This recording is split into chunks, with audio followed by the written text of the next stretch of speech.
compartilhar aqui de novo nosso satélite.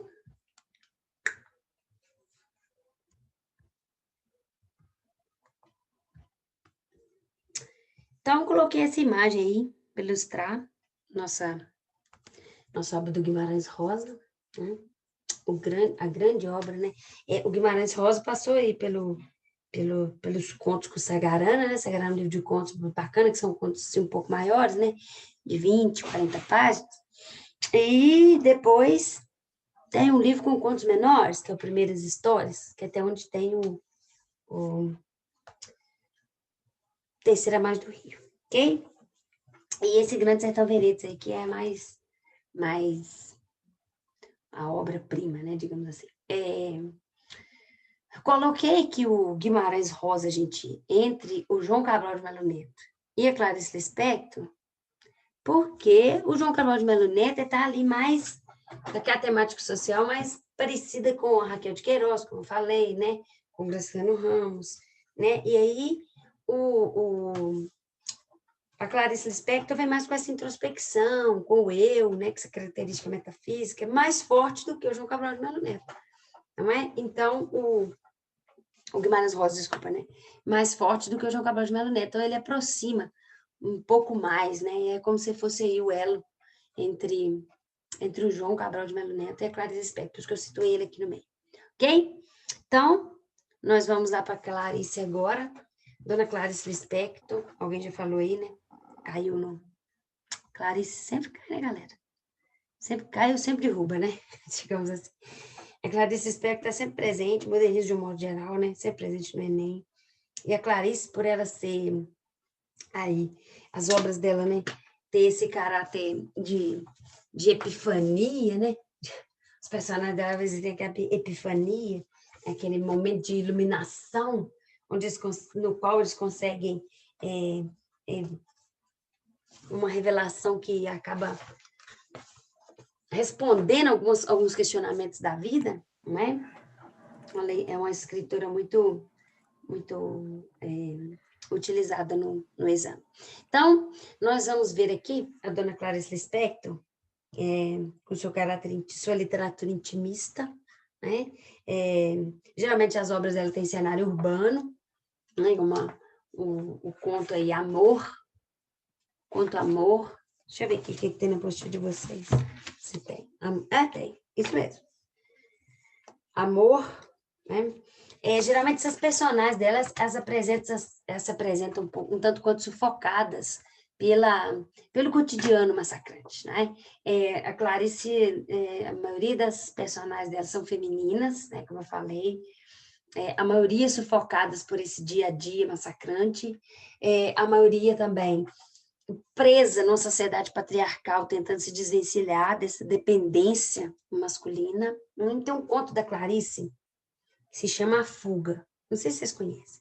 Um conto pequenininho, mas um conto de uma assim, dimensão, de uma profundidade gigantesca. A mulher está cansada do seu casamento, aí enquanto ela sai para ir embora, resolve fugir de casa, vai embora. Ela vai fazendo uma análise daquele casamento, que 12 anos de casamento pesam como 12 quilos de chumbo. Então, ela vai nos contando como que é sufocante, massacrante a vida dessa mulher. A mulher sai de casa, passa pelo... Olha, as palavras são...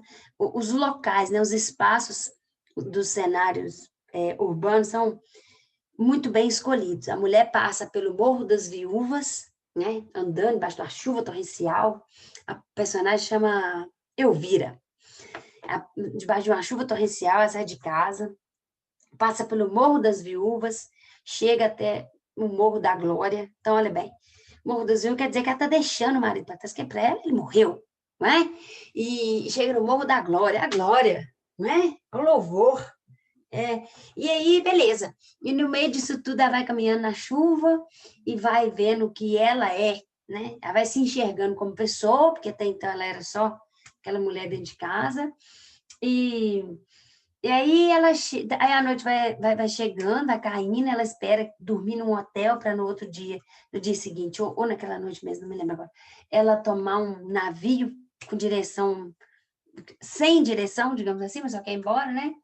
Não fala para onde ela quer ir, mas o navio é a, a nave que vai tirá-la daquele sofrimento diário.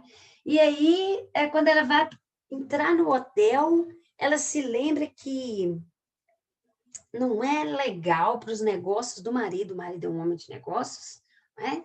Um Christian Grey, e ela lembra assim que isso vai fazer mal para os negócios dele se virem lá, entrando sozinha no hotel, porque não convém a uma mulher casada, né? Hotel, primeiramente, o hotel não aceita uma mulher sozinha.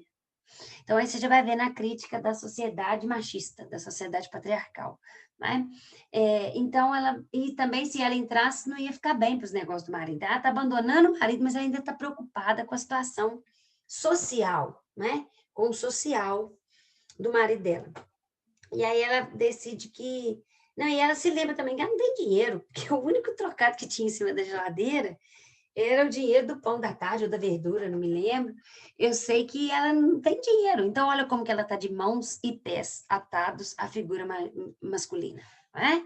Tanto no social ali, que ela não pode entrar num hotel sozinha, quanto a sociedade, que também, né, é machista patriarcal, esses valores machistas, e ela também, né, que é completamente dependente financeiramente e economicamente do marido. Okay? Então, essas situações do dia a dia que trazem essa epifania, né? Esse momento que o personagem é iluminado e ele consegue enxergar a própria vida. E aí, o que ela faz, Maria? Então, acabo de contar o conto, ela volta para casa. Volta para casa, desiludida. O conto chama a fuga, mas a fuga não aconteceu. Volta para casa, ninguém deu falta dela o dia todo. O marido dá um abraço, atira aquela roupa gelada, veste seu pijaminha quentinho, ó. Tipo assim, né? É preferível o conforto do aquário do que os perigos do mar, não é?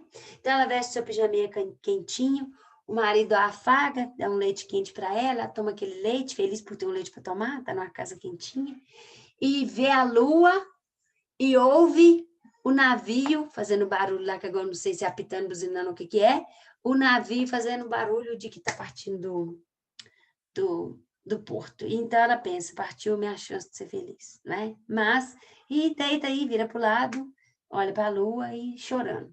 Então, a gente percebe que a mulher continua sendo uma vítima da sociedade, da sua vida, ok? Gente, credo, a nossa aula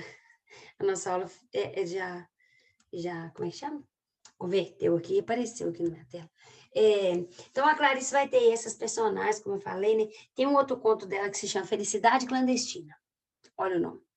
Felicidade Clandestina. Clandestina é uma coisa que não é legal, certo?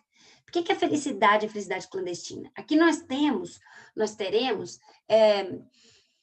personagens femininas crianças, né? A menina na escola é louca para ler um livro que a amiguinha dela tem. Essa amiguinha dela tem todos os livros possíveis, que o pai dela é dono de uma livraria, como se fosse uma biblioteca. E então ela é louca para ler um livro do Sítio do Pica-Pau Amarelo, Juventude, não sei o que lá, de Narizinho. Tá. E aí ela pede a coleguinha é uma sádica.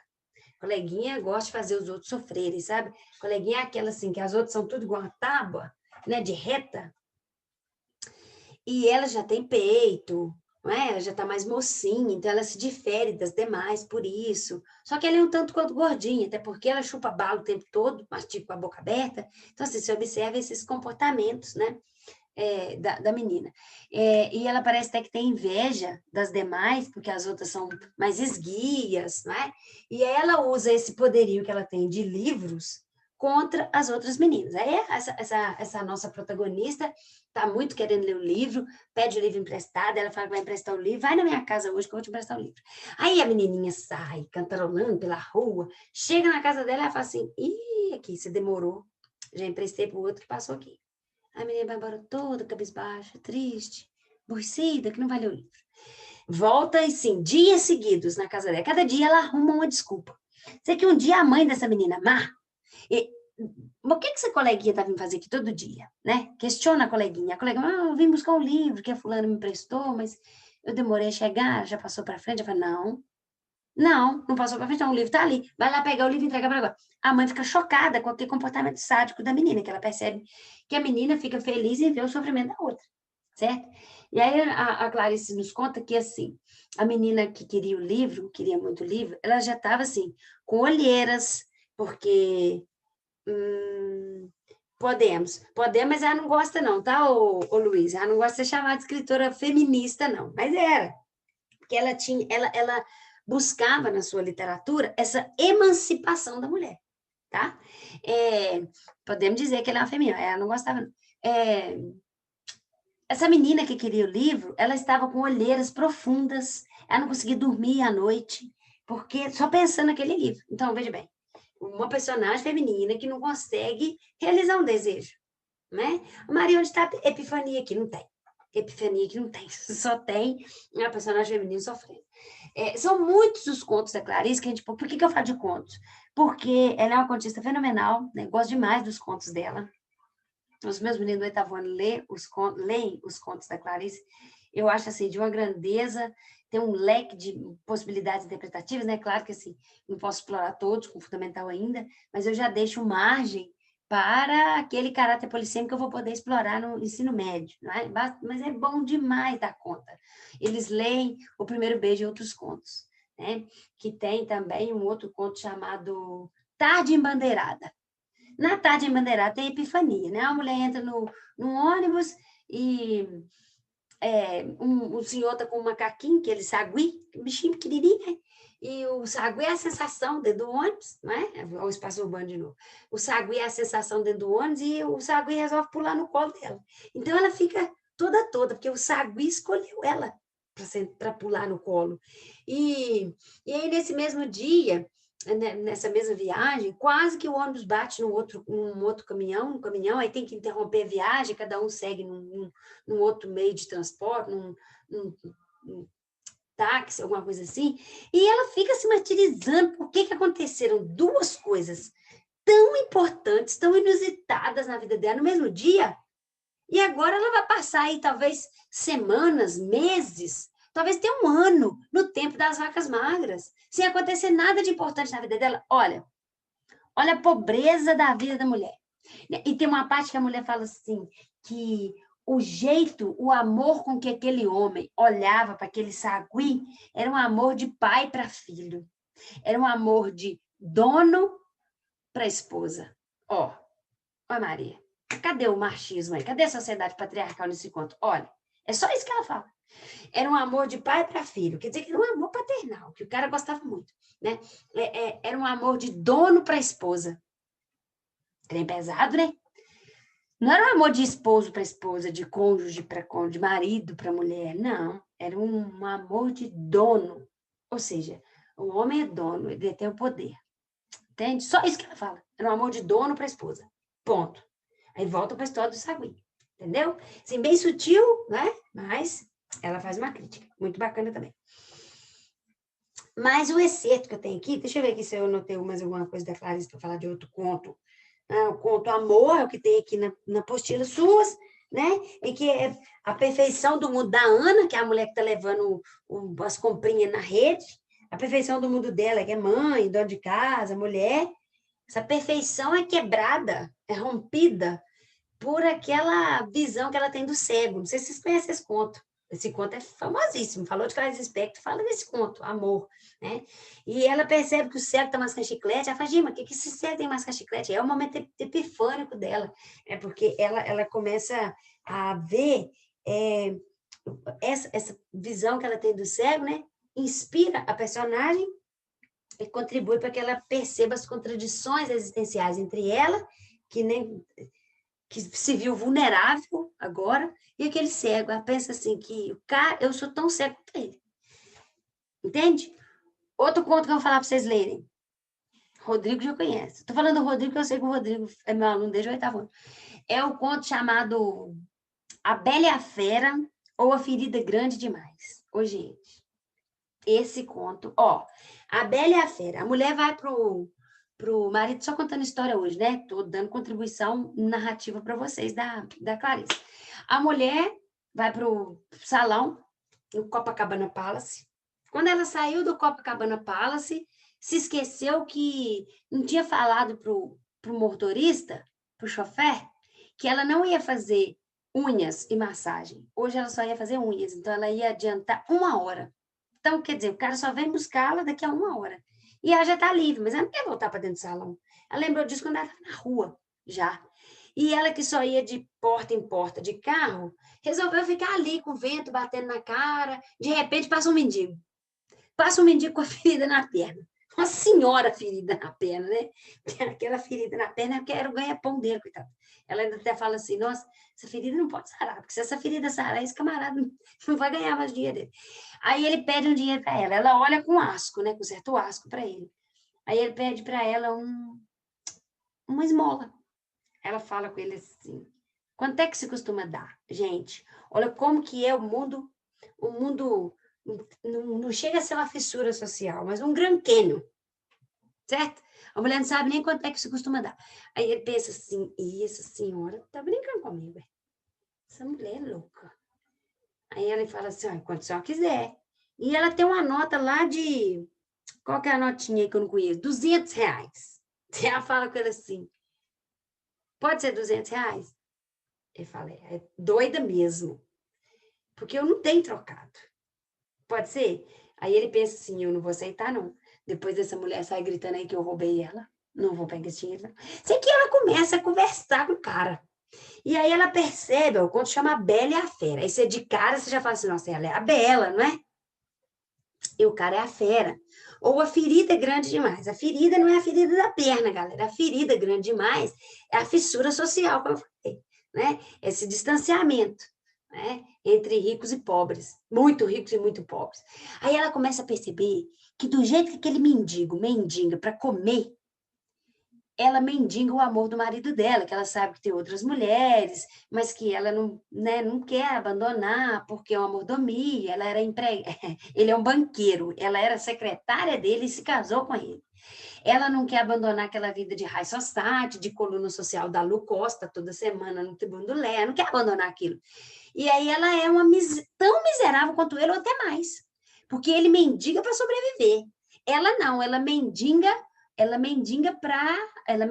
para se manter na pose social, entende? Ela fala assim que, será que esse cara sabe falar inglês?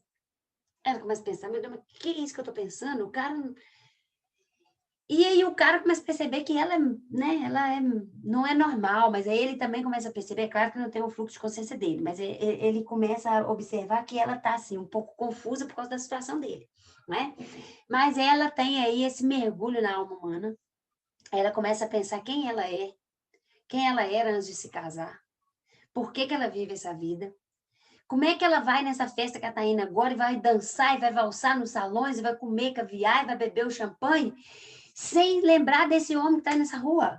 Diz ela vai falar com o fulano, né, que é um dos grandes cabeças lá de onde ela vai, né, um dos grandes nomes lá. Ela vai falar com ele, ó, lá na rua tem um mendigo sem dente, tá? Que não tem nem jeito de comer carne.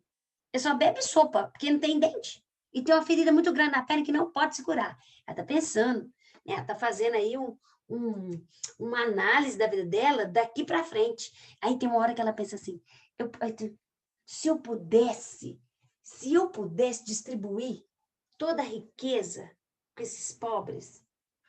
Não, todos os pobres tinham que morrer, porque aí acabaria essa miséria. Não, quem tinha que morrer eram os ricos, porque os ricos é que têm dinheiro e não pensam nos pobres que não têm. Ela fala, mas se os ricos tudo morrer, quem é que vai dividir esse dinheiro com os pobres? Né? Quem é que vai racionar isso? Quem é que vai sanear, né? Distribuir? E ela começa a assim, tentar até mudar a situação da vida dela em prol dos pobres, né? Personificada ali, um caráter metonímico também, esse pobre que ela está vendo aí, né? Então, esse conto, ele é assim, de uma grandeza, de possibilidades interpretativas muito grandes, tá? Um conto muito bacana. A Bela e a Fera ou A Ferida Grande Demais, tá bom? Vocês conseguem até baixar na internet, para quem não conhece. Dá uma lidinha que você já tem um pouco mais de bagagem sobre a dona Clarice Lispector, ok? O conto Amor está aqui, um cego me levou ao pior de mim mesma, estou espantada. Termina o conto desse jeito, né? Um cego me levou ao pior de mim mesma. Ou seja, é o cego, o pior cego é aquele que não quer ver, no caso dela. Não, esse conto não é grande, é um conto pequenininho também, talvez aí 5 laudas, tá? 5 páginas. A Bela e a Fera, uma ferida grande demais. E até quando os meninos têm livro, eu fotografo e mando para eles, né? Nessa situação de pandemia agora. Fotografo e mando para eles verem. Então, nós vamos ver aqui, da Clarice Lispector hoje, eu trouxe essa obra da Clarice, A Hora da Estrela. É a obra que ela sai do intimista, da caráter intimista, né? Foi até criticada muitas vezes por suas obras não abrangerem mais a sociedade, né? É a obra que ela sai desse paradigma aí de tensão com a personagem com ela mesma, e ela vai um pouco mais para o social, certo? Porque nós temos a Macabeia, eu acredito que todos vocês aí já tenham lido A Hora da Estrela. A Macabeia é uma nordestina que perdeu os pais, foi criada por uma tia má, né? A tia que dava cocão na cabeça dela, a tia que não dava para ela um pedaço de doce, um pedaço de goiabada com queijo depois do almoço, né? E ela não reclamava porque ela achava que a tia estava, que ela merecia ser tratada assim, né? Que a tia estava educando ela daquela forma, estava educando do melhor jeito possível. E então, quando a tia dela morre, ela vai morar em São Paulo. E ela se depara com uma cidade completamente contrária a ela. Ela é Goethe na vida, né? Por quê? Ela não tem um preparo intelectual para estar naquela cidade. Ela não tem qualificação de mão de obra para ela trabalhar, né? Então, a Clarice Lispector escolheu aí um homem, que é o Rodrigo SM, para poder narrar a história, porque ela fala que se ela mesma fosse narrar, o Rodrigo fala isso, né? É da voz ao Rodrigo. O Rodrigo fala assim, ó, se uma mulher narrar essa história da Macabeia, de tão triste que é a história da Macabeia, a mulher chora piegas, né? Então é preciso um homem. Esse homem, esse Rodrigo, esse narrador, ele se identifica muito com a Macabeia. Ele fala que às vezes ele olha no espelho, você já leram, você sabe, ele olha no espelho e vê a Macabeia. Não é? Essa situação dessa nordestina me intrigou tanto que eu tenho que contar essa história. Mas aí ele passa assim, questão de... Deixa eu ver aqui, quando é que ele começa realmente a contar a história? Ó, página... Na verdade, o livro começa na página 11, né? Página 11. Então, lá na página 30 é que ele vai começar a falar realmente da Macabeia, que ele vai protelando, que fala assim, eu sinto que agora não dá mais, eu vou ter que começar a contar a história da Macabeia. É o caráter metalinguístico da obra presente, né, na Clarice Lispector também, esse caráter metalinguístico. Fala, gente, agora não tem mais jeito, eu vou ter que começar, eu já estou enrolando o leitor demais, mas eu preciso escrever, porque enquanto eu escrevo, eu estou vivo. Caráter metalinguístico, né? Metalinguagem. E aí vai começar a falar que essa menina, essa nordestina, né? A nordestina acreditava na morte, a nordestina não sabia conversar, arrumou um namorado. Ô, gente, o próprio nome da Macabeia é escrito propositalmente, é escolhido propositalmente, né?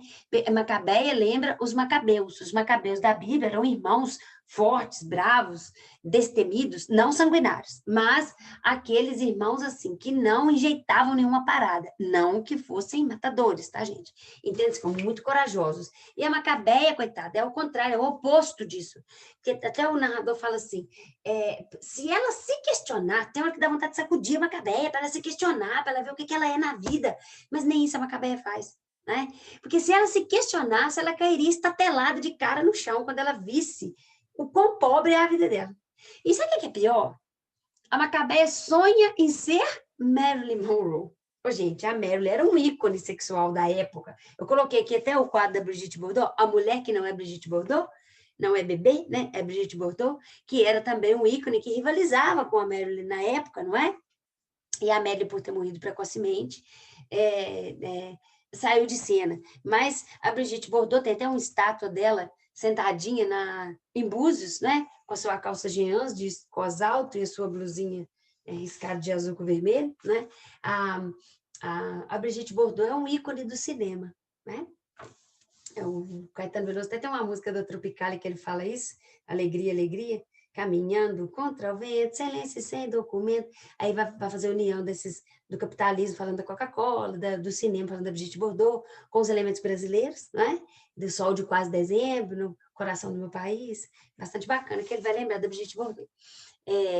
Então, eu coloquei essa tela aí, A Mulher que Não é Brigitte Bardot, do Valdemar Cordeiro, para ilustrar a Macabeia. Porque a Macabeia não era nada, coitadinha, ela não tinha nem noção de que ela era uma pessoa, e ela sonhava em ser Marilyn, né? E aí ela arruma um namorado que também é nordestino, mas não se parece em nada com a Macabeia, porque a Macabeia não sabe de nada, mas ela é uma pessoa de caráter. O contrário do Olímpico de Jesus. Outro nome escolhido propositalmente, porque olímpico, lembra o quê? Lembra Olimpíadas, lembra vencedor, não é? Tudo que ele não é. Por exemplo, ele mesmo falando, né? Ele já matou, já foi um cabra, já matou gente, nome, assim, por dinheiro, lá no sertão da Paraíba. Ele sonha em ser um político, termina o livro sendo deputado, que todos vão ouvir falar o nome dele, então ele é ambicioso, mas não é aquela ambição sadia que todos nós temos que ter, de sair da zona de conforto, né? A ambição dele é doentia. Então, ele é todo oposto à Macabeia. Ele é grosso com a Macabeia, o tempo todo, no livro, vocês sabem disso. Vamos falar de outra coisa. Vamos falar de quê? Você não tem jeito mesmo, Macabeia. Vamos falar de você. Falar de mim? A gente fala de gente. Mas eu não acho que eu sou muito gente. Olha, eu nem acho que ela é gente, né? O contrário dele. Tem uma parte do livro que fala que um amigo dele, um colega de trabalho na repartição, esqueceu o relógio sobre a pia do banheiro. Ele pegou o relógio para ele sabia que o relógio era do amigo, tanto que ele não usava no trabalho, né? Então, que olímpico que tem nisso, né? E ainda por cima, ele inventava um nome, né? Ele falava que era olímpico, não sei o que, de Freitas, quando na verdade ele é olímpico de Jesus. O de Jesus lá no Nordeste, todo mundo que é de Jesus é porque não tem nome de pai na certidão. Né? Então, ele mentia sobre a sua origem. Então, apesar de ter a mesma origem da Macabeia, ele se difere muito dela, né? Para essa questão de caráter, para essa questão de ambição. Ele começa a namorar com ela e aí ele atribui a ela o problema de toda vez que ele se encontra, a terceira vez que ele se encontra, tá chovendo? Né? Você também só sabe fazer chover? Ele fala com ela. Né? Então, a gente percebe assim, né? Ela tem um respeito muito grande por ele, uma devoção pelo Olímpico de Jesus, e ele tem um ar de superioridade sobre ela, né? Sutilmente, né? De novo, a Clarice está mostrando essa mulher presa.